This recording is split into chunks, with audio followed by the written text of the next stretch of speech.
Hello everyone, this is my final video about 40 days of fasting. If you remember, last video was Sunday, and I just want to tell you what happened because I couldn't make really the whole fasting 40 days thing. Well, when I woke up on Monday, I felt like I cannot really stand properly, so my balance was, I couldn't really kind of keep the balance. So I was so dizzy, so I decided to wait maybe 1-2 hours if it's gonna go away, but it didn't. So actually the choice was very simple. I was hoping to reach the full hunger, as we call it. So that's actually ideal exit from the fasting, but well, the dizziness came first, and at that point I had two options. Option number one is to continue fasting, but like in a bed. To be honest, I don't really like that option. I would like to be functional. I have things to do.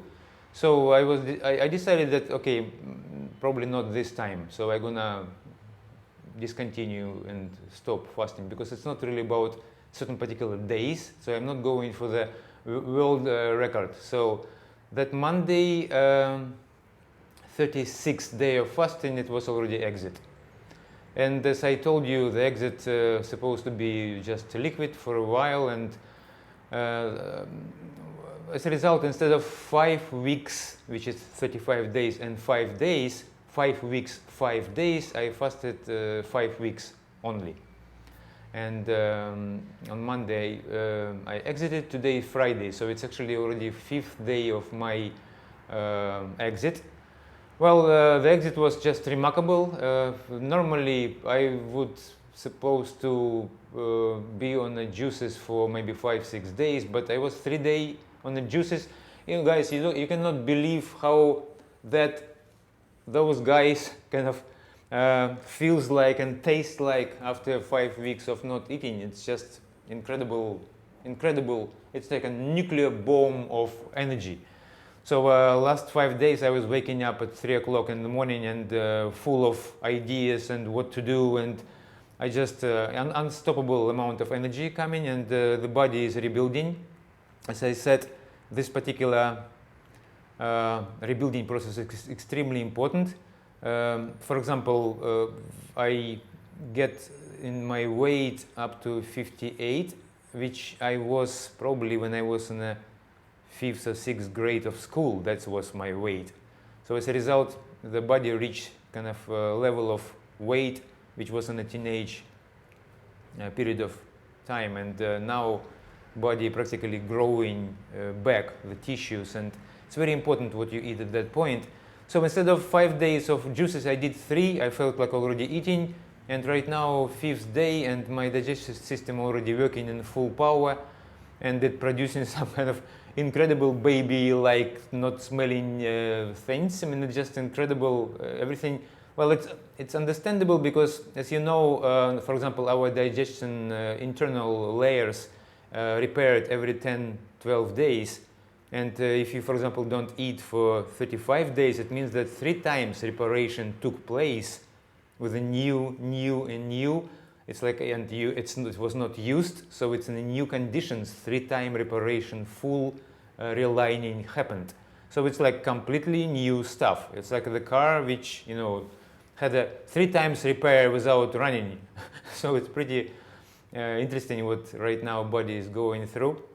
And today talk I would like to discuss, actually I would like to talk not just about why I stopped fasting and how things are going, and yeah, that's pretty much kind of clear.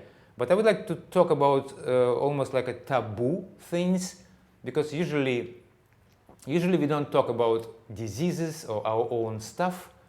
We believe that that's what makes us unique. We need to hide it from people, kind of maybe talk with my relatives or whatever, and then don't make it public and so on. Actually, because I'm a professional coach, I work with the clients and I enable them to talk openly about certain particular things. I believe it has a huge therapeutic issues to be resolved because of that. Like if you stop hiding stuff and start bringing it on the table and analyze what's happening and what is your motivational things and how it's happened, Even though coaching as a kind of strict discipline, claiming that we are not going to the past, for example, we are intended to go to the future and doesn't matter what happened. Actually, I have a little different opinion because I came from an NLP, neuro-linguistic programming background. I was studying it for 2 years. And I believe that it's really nice if you have opportunity to analyze your motivational roots, how it's formed, and stop hiding stuff. The less you have skeletons in your closet, the more healthier you are. And I honestly believe that maybe some people will benefit from that kind of open talk. For example, what motivate me for this particular fasting? I mentioned last time that it was some kind of autoimmune disease. Yeah? I will get to that. And but I would like to start with a little bit global thing. What motivated me in general that I started to fast? Well, I have a very specific relationship with the doctors. And right now I am analyzing my life and I see that, well, there is a reason for that. I had some experiences and there are some facts and then there are some conclusions. Usually there is a huge gap between. We think that fact and conclusion very much related, but that's where interpretation takes part and that's where we are forming beliefs. And usually we don't realize that, that from the same facts you could have 25 different conclusions. But let's say that, yeah, I was not a professional at that time, and my conclusions were very extreme. For example, I started to lose my eyesight around when I was 11 years old, and it was like a -1, and I was thinking, well, what we need to do? We tried doctors, we tried to, my mother, I was small, 11 years old, we visited different doctors, and the result, yeah, they just gave me the glasses, yeah, -1. And then every year I was losing 1 dioptry. Yeah? It's like, as a result, in the end of the school, I was 16, actually 15, but almost 16, I was already -6.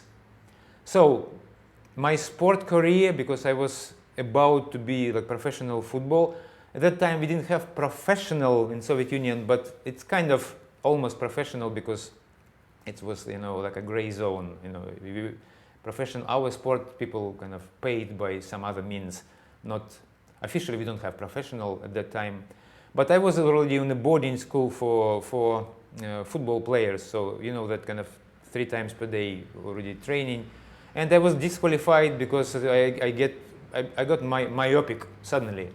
Every year, as I told you, I was losing.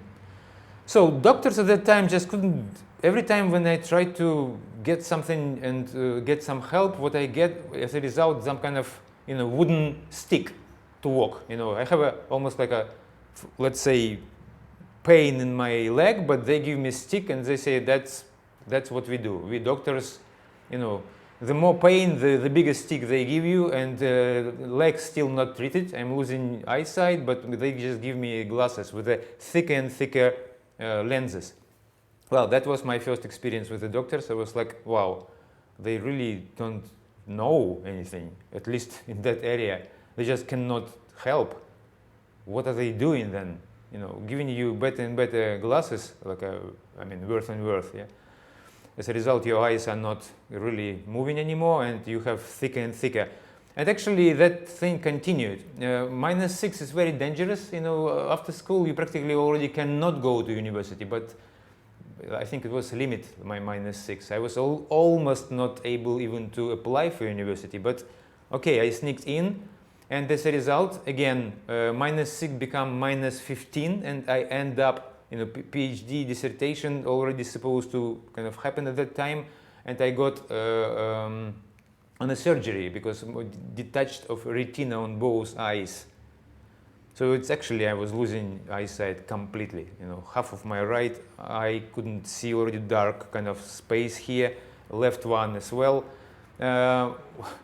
Doctors, well, cut, yeah, so operation. Well, there are 2 types of doctors. I divide them into 2 types. At that time I was kind of extreme about doctors.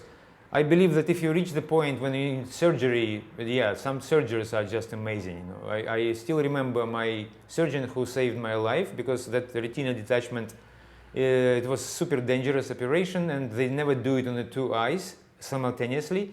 But this was the option, and of course they give you, as they always do, like sign up that if something goes wrong, you know, no claims. You are the guilty one. I said, okay. I mean, what choice do I have? Yeah, I signed it, and she did. The Russian name of the doctor, I'm still very grateful. Moiseyeva Irina Viktorovna, that Institute Gelmgolm's Institute in Moscow. Yeah, they did a remarkable, amazing job. So doctors, yeah, it's amazing. You know, I can see, and they removed, actually not removed, they placed the retina back on, you know, and it somehow healed. Amazing, good job, perfect. So doctors can do things when it comes to cutting or kind of mechanical things. That was my conclusion. As for the real treatment, like something which is going on and to stop it, well, yeah, probably some doctors can, but I couldn't find any help so far. So at that time I decided I don't want to be in that situation. I don't want to depend on any doctors, and I need to find the way how can I really, you know, maintain good health. So that's why from 16 years old I found fasting. And my doctor check, actually it's once in 2-3 years I do long fasting, like more than 20 days, as I told you, apart from regular things. So as a result, I don't know, last visit to doctors was 1990 something. I don't even remember. So I don't really go to doctors. I go to dentists. That's the only doctors which I think, yeah, we need to go. And my main doctor is fasting. So my main global check, it's 20-something days of fasting when the body checking everything and repairing everything and do whatever is needed. And I hope that's going to be enough for me for end of my days, because I really don't want to do anything with doctors. Recently, I softened that position, and my wife said, well, because I had that kind of another sign of immune disease, and now I explain you like my second powerful motivation for this particular fasting is that I got the disease which called pseudopelade de Brocq, very particular one. And I decided, this time I decided, okay, I'll make an exception. I'll go for those so-called holistic ones. So I tried the first one. About 6 months I was patiently swallowing everything what they told me, and they pulling my arms and legs kind of and doing some voodoo things. And again, I'm not criticizing. I was just hoping that it will work. And somehow, you know, after 6 months of waiting, that pseudopelade actually was moving in the next stage. What that pseudopelade de Brocq is really? Well, it's amazing kind of way of losing hair. So one day, 1 year ago, I touched some area and like, somehow it feels like there is less hair here than I supposed to have. And my first thought that, am I kind of getting old? You know, I know some people are losing hair because they're older. I said, maybe, but kind of, yeah, let's see. Because I was using headset, and this headset was exactly that place, I was thinking maybe the headset is kind of creating some kind of, you know, I don't know, fraction there. So I changed headset for this particular one, which is not going above the head. And but then I started to feel some kind of irritation, and eventually, after some checking, my wife looked there and said, "Oh, actually, you have like spot practically already, no hair here." I said, "Okay, let's see." And after a while, I discovered that that spot localized, like no hair, and it's just tiny, like almost like a, you know, touch. There is no hair there. And then suddenly I started to feel it in a different place, and then in a different place. And it was totally not normal way of losing hair. So that's we decided, so what to do? It's kind of really strange because I feel totally normal. There is nothing really going on in terms of physical. I'm training, feel great, just weird way of losing hair. And that's why I started to do, okay, let's make exception and I'll go for doctors. And holistic one, holistic another. swallowing some stuff, and they are kind of, oh, you need to have some kidney or whatever they say. Well, eventually I end up 6-7 months later, my whole head already getting kind of on fire. I feel like all over my head already there are those strange micro spots. So I decided, well, it's enough holistic, guys. I'm gonna go for professor, the best kind of guy, dermatologist, because it's definitely something with the skin maybe. And I went to the authority here in Barcelona, and the guy immediately recognized the disease, pseudopelade de Brocq. You could Google it, you will see what it is. It's kind of a rare thing, really rare.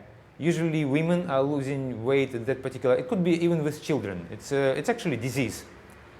And the professor told me immediately, no treatment, we have no idea how it started, we have no idea how it's going to finish, it can stop any time or not stop. Well, it's beautiful, yeah, nice information. Again, doctors, yay! It's like, what to do? He said, nothing you can do, relax. Well, it's usually I don't really kind of accept that position. I think that, I will relax. I don't care really. People losing hair, I could also lose hair. I mean, I'm not really talking about appearances, or I'm not stressed out about that. My main question was, can I do something about it or not? And I tried to do those voodoo guys and holistic ones, so it didn't work. Can I do anything else? Well, my main always and most powerful tool was fasting. But it seems like this particular thing, autoimmune fasting, autoimmune disease, kind of not touched with my smaller fastings, which I do quite regular. Obviously, I need some real serious intervention. So that's why I decided. I was dreaming about that 40 days fasting long before, like many, dozens of years ago. I was thinking long fasting would be really interesting experience. But now, with additional pseudopelade de Brocq motivation, I was thinking, yeah, let's do it. But what happens with that pseudopelade? It's not just losing hair. It's a permanent loss of hair. And how it feels amazingly weird. Normally, if you go like this around your scalp, it's a very smooth kind of experience, normally. Maybe there are some bumps, but still it's very smooth. With pelade, where you lose your hair, it's a huge dent. So what it means, really? It's like when you go, like, wow! I mean, it's really like if there is a bomb fell on a, on a surface, it's a huge, you have that huge dent. That's how it feels like. Why? Because that pelade is not just losing hair, it's totally destroying the roots of the hair. It's destroying all those layers below. So as a result, you feel like, wham, that particular spot is clean, no hair, and huge dent. So now, like when I do it, like I felt already 5 or 6 or 7 those dents. Well, that's why I decided it's enough. Yeah, I'll go for fasting, and it was enough motivation. So this is the emergency motivation, but I also was thinking about 40 days of fasting a long time ago related to my eyes. As I told you, I was losing eyes. Sight become myopic, and after university I had already -16. You can imagine -16. That after that detachment operation, it's practically people are practically blind. They're kind of walking along the walls and have that really thick. And as you can see, I don't really use that. Why? Because my belief that doctors eventually cannot do anything, at least in those areas. I started to develop my own system, how to get my eyesight back, and I found the way to get my eyesight to normal 100% clarity vision. But the problem is that, right now I know 100% how to get from myopic back to normal eyesight. I developed my own system. I started with the Bates kind of exercises. It didn't work for me, at least. I modified it. I created right now my own system which allow me to have 100% vision. I'm driving car already for last 10 years without any glasses, and there is no. The point is that 100% sure right now, after all that many years experiences of getting my eye vision back, that it's myopia and lots of other eye-related diseases is just a muscle dysfunction. And there are ways how you could gain control over muscles which usually human beings have no control over. And right now I can make my right eye 100% vision. I could make my left eye, but I'm still working on the issue how to synchronize and how to make and fix the positions when I have 100% vision in a certain particular place, because it's all about also eye shape and eye positions. So for example, I can make my right eye 100%, but right now you see that my right eye is, okay, now it's 100% vision, but in this time left one is going this way, and so synchronization still an issue. So as soon as I finish this particular how to keeping 100% vision synchronized, then yeah, I will gonna share everything what I know, maybe to write some book or create some kind of course or whatever.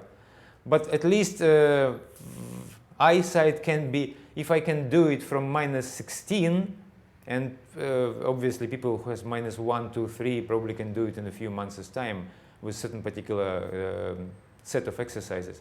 But this is totally different topic. It's actually also was my motivation for long fasting, because I know that when I go for the long fasting, the eye become much more flexible. During fasting, everything become loose and more flexible.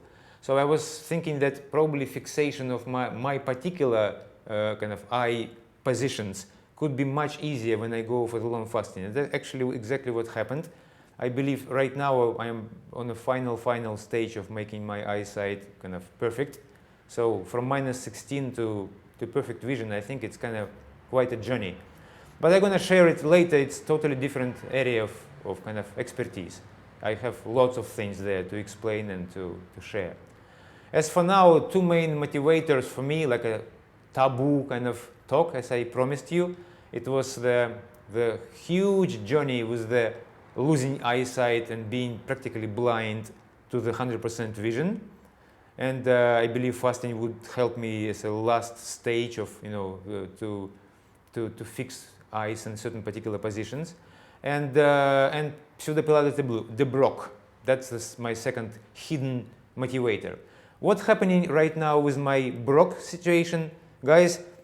Right now is just the 5th days of recovery, so I haven't even kind of started to see results. But what I can tell you for sure is that those bumps getting practically flat right now. And I'm already very, very satisfied, because what body does is at least it's rebuilding layers under layers which are lost. And those guys that professor told me forget about those, there will be no hair there. I mean, you could Google it, you will see that it's a permanent loss. It's called permanent loss. And I am really kind of looking forward to see what long fasting do with that kind of permanent loss thing. At least what I see right now, I am moving my head and there are no dents anymore. Practically, they become almost smooth, meaning under layer is right now rebuilding. Well, I cannot say will be hair there or not. I mean, underlay doesn't necessarily mean that there will be hair roots there. But at least, in the first 4 or 5 days after that long fasting, underlayer already started to get rebuilt. Well, we'll see if that particular fasting can bring kind of results. And in terms of hair, regrow or regeneration, I don't know if it's possible or not, but we'll see. But I think I don't feel anymore that my head was on fire, and underlayers are rebuilding. We'll see if Pilates stopped or not, but right now, I mean, I'm resuming eating, and my head is in total peace. Yeah, there is no irritations, there are no inflammations, everything is completely gone. So I will keep an eye on it, because if I really can treat pseudopelade de Brocq, untreatable pseudopelade de Brocq, and well, it's probably very, very good news for people who have it, at least. So yeah, we'll see. I will keep you updated. So that's pretty much my report. It's the last one. So thank you very much for your time, for people who followed me. This particular talk was a little bit too long, but yeah, well, I mean, it's for people who are interested. And we are talking about chronic diseases treatment. So yeah, I think it's worth kind of listening and maybe knowing about those things. Any case, thanks very much for your time, guys, and yeah, good luck. You will see maybe some other of my movies. Bye.